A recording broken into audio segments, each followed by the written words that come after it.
Hello, and welcome to the Superhero Hub. I'm Sam, I'm at and today we're going to be reviewing, American Gods. yeah, the brand new series from STARZ.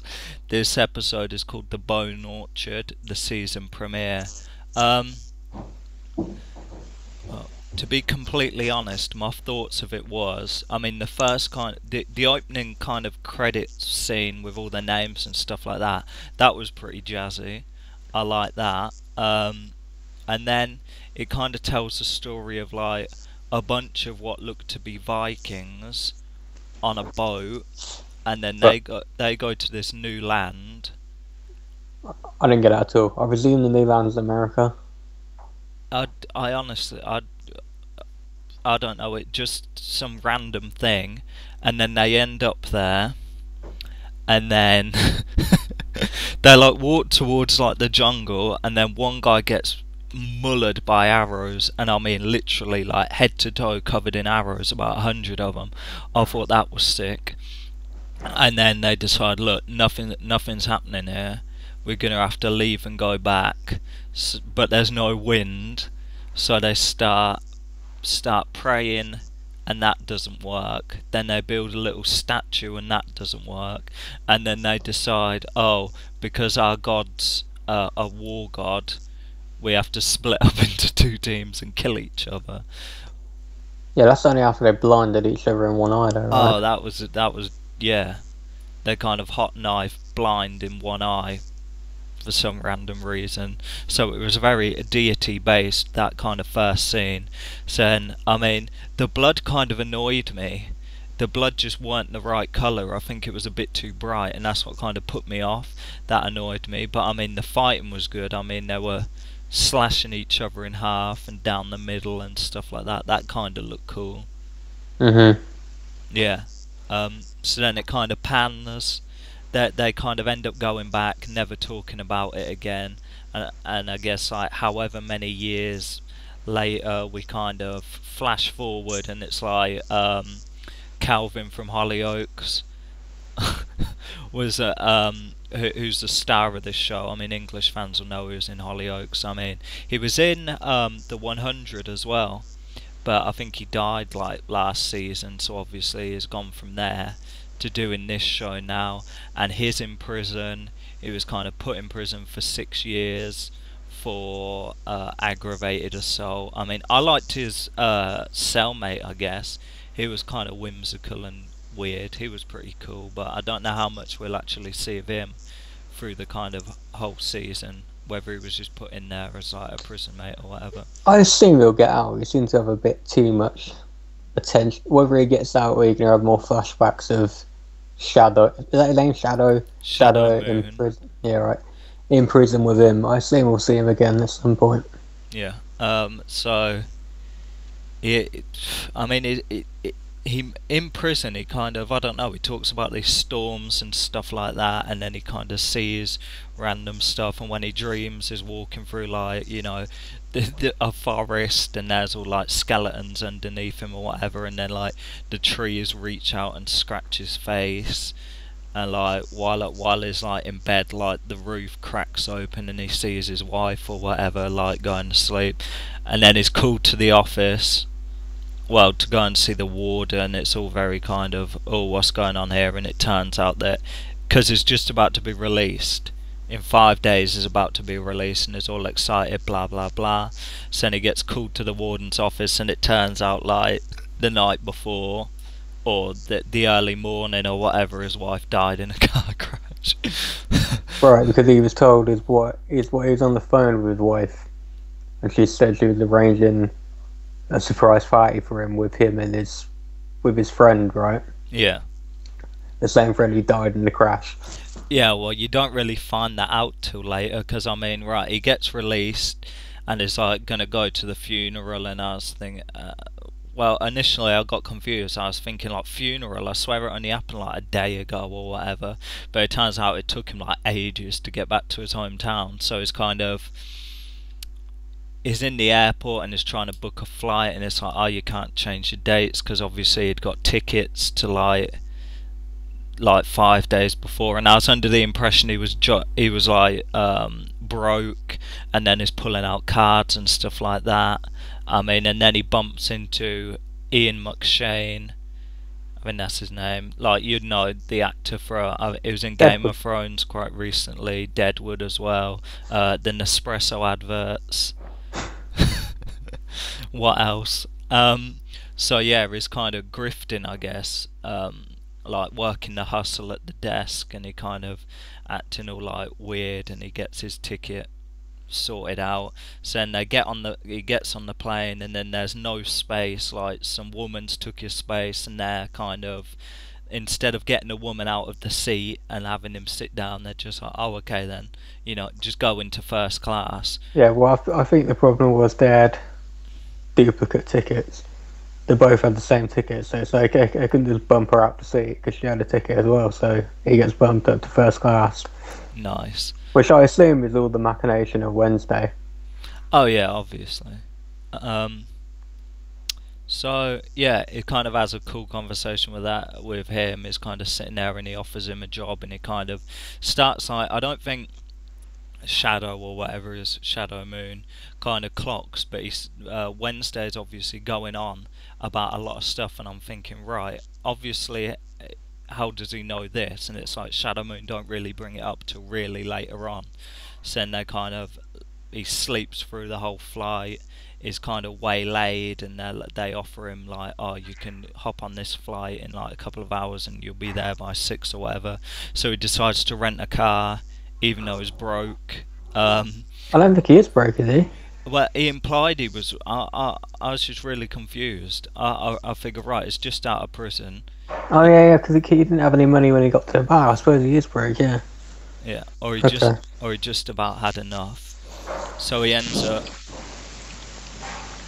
Well, this is a weird one because he ends up at like, I guess, a national park, and then he does the whole grief thing of like going to like a mountain and screaming. Oh, I could have done without that.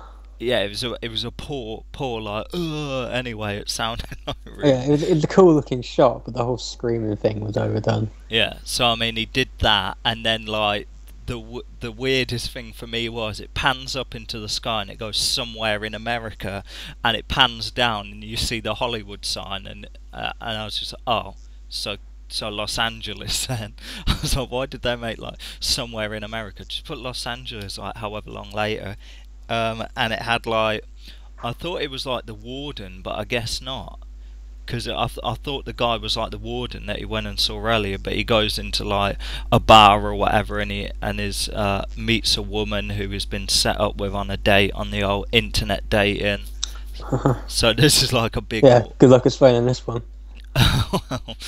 well, this is a big warning to the whole internet dating thing. So he meets up with her. She's a very sultry woman, and on the first date, she's down, as it were. So they go into a private room, and then they start relations. So they're doing their thing, and then she kind of is like, oh, worship me, worship me. And then he starts coming out with some real weird stuff. His voice changes and things like that. And then he proceeds to Mhm. be consumed by the woman in her most personal of areas. If you gotta go. So yeah, I guess that's a bit random. But I guess she is like a god, as it were, Mhm. because Mr. Wednesday's a god, whatever. So I guess there's a few of them, but it's kind of referenced that they're old gods and there's new gods or whatever, and he's trying to reclaim his old thing. That was kind of the tagline of the series or whatever. So then eventually, uh, Shadow Moon gets gets to a bar, is kind of broke or whatever, and then obviously Mr. Wednesday catches up with him again and is like, yo, what's his job saying? And then like another like is introduced to another old god, like on the sly, like a leprechaun who's like the tallest man you've ever seen. I thought he was pretty cool. I guess I didn't know he was a god though. I suppose that explains the tricks and stuff. I'm Yeah, still trying to figure out like what's the difference between a god and a new god. How do we well know which is which? well you can kind of tell by their thing, because obviously a leprechaun's not going to be a new god, is it? It's like whatever. So like the leprechaun's like, you know, throwing darts, hitting bullseyes, flicking coins out of thin air and stuff like that. And then it's like, oh, I'll give you this gold coin. Like, I think he ends up like accepting Mr. Wednesday's offer, and then he gets in a fight with Leprechaun, and if he wins, he gets like a bit of gold, and he obviously berates him. That's when you find out that the best friend had died as well in the car crash, so the wife and the best friend had died, because he picks up the obituary. And you'll remember earlier he rings him, I think his name's Robbie or something, he rings him and it goes to answer phone. So then, As soon as you see that newspaper, you had to put two and two together and know they were banging. oh well, I was kind of thinking that, but I was thinking, oh, whatever. It's like a pointless detail or whatever, but it kind of depends. We'll kind of get onto that later. So he wakes up the next morning in the car, and like they're driving, and then he goes off to the funeral, and then like the wife of Ronnie like comes out and says that, oh yeah, you're at the time of the crash, obviously there was something going on between his wife and her husband, because she was filleting Ronnie, as it were, at the time of the crash, which obviously led to the car crash. So yeah, she was playing away from home, as it were, which is not a surprise. I mean, if he was in prison for 3 years, let's be honest. But I mean, she was kind of cute, and he didn't look all that. So I was thinking, oh, so then But with the best friend, that's got to be a blow. it's cliche, man, cliche. Yeah, so like Mm-hmm. at the funeral, he kind of is standing there, and then it kind of goes to dark when it's all covered up, and then he's like talking and stuff like that. Flips the gold coin onto the grave, and then the wife turns up and accosts him and propositions him and stuff like that. She was kind of funny. Um, so then yeah, and then I guess for some reason, like obviously walks off, is walking down the street, and you kind of, I don't know whether it's a final scene or whatever, but the coin sinks into the ground, so you got to assume the wife's going to come back from the dead, because obviously she's like top billing behind him in the credits. So I figured, Is she? yeah, I did yeah, not know that. I would have assumed that with the coin going down there. I didn't think it was like symbolism or something, but I didn't know she was that top build, really. yeah. Well, it's what the actress is like Emily Browning, and I think she's been in like a ton of stuff. I think she's kind of like an American actress, as it were, or I think Cool. she's like English American. I'm trying to think whether she was the one in the main one in Sucker Punch. Like Oh, there's, the Zack Snyder film. yeah. I think she was like the main one in that. So yeah, he's walking down the road, all the lights switches off, and then he sees like a little box. See, that's a new god, you know, kind of technology or whatever. There's a little box that opens up and jumps onto his face, and it's like a Bane mask or whatever. Then is transported into like a little kind of, think of it akin to like the back of a limo, really. And there's two like faceless people, and there's like a guy there. Like kind of all technological or whatever, and is like, oh, tell me about Wednesday and stuff like that. And then it's like, I don't really know that much about him, blah blah blah. And then I think he references that is like that Wednesday's like an old god and his time had passed, and we're like the new hype and stuff like that. And then it's like he tells his little like faceless minions to kill him, and then he's kind of This confused me. Why did it turn into like a KKK thing? what do you mean? Guys all dressed in white lynch a black guy from a tree. Oh, What do you mean? What do I mean? I don't know, because there was references to like the whole noose all the way through the program, weren't there? Like when he was in the prison yard and stuff like that. So there was like imagery of it. So yeah, the faceless men are battering him, slapping him silly. Then they rope him up, and then the rope snaps, he drops, and then all of them start like getting torn apart or whatever by an unknown force. You don't really see it. You got to assume it's Wednesday. Then it's kind of on the floor, all the guts are there, and it ends like that. Let's talk numbers. I thought it was good. I'm gonna go with either an 8 or an 8.5. I'll be generous. I'll say 8.5. I didn't understand a lot of what was going on. I'm still kind of confused by the beginning. The end. I'm not mad at the KKK imagery. I just don't. I don't really get it at the minute. Hopefully that'll be explained at some point. I just don't get why they went there. No. But other than that, I thought it was damn good. Yeah, I mean, I'll give it an 8. I mean, there were some things in there that I thought, oh, that's good, but it's very kind of STARZ, you know. They're the kind of people who do Spartacus and stuff like that. It's very like bloody, it's very sexual imagery and stuff like that. There were a couple scenes that I thought were really good. I guess I like the acting. Ian McShane's pretty good. The Leprechaun was pretty good. Even the technology man was good. I wonder whether I think like the story's got a lot of promise. I mean, the kind of premise of it could really go somewhere if they do it right. I'm just kind of hoping they don't get lost up in the whole gratuity, yeah, of Sure, that's a word. gratuity, you know, gratuitous That's a word. Yeah, of yeah I'm of agreeing with you. yeah, of the whole STARZ thing, because I don't want them to get caught up with the whole sex and the blood and make it all about that. It's like, you Yeah, got a good idea, you know what I mean? it So is cool, but it does seem sometimes that it's like, oh, we can do this, so let's do it, yeah, rather than it being for the sake of the story. yeah, outrageous for the sake of it. So I mean, but I guess you are messing with God. It's not like they're gonna just roll up and like slap you or whatever you expect to, you know, cool stuff like that.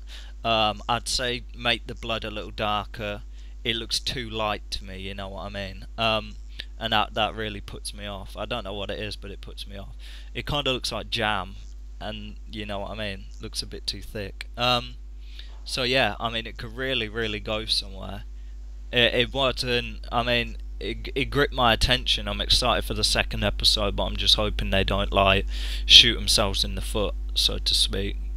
So yeah, I'm Sam, I'm not and that has been our review of the premiere episode of. American Ghost. See you in the next episode.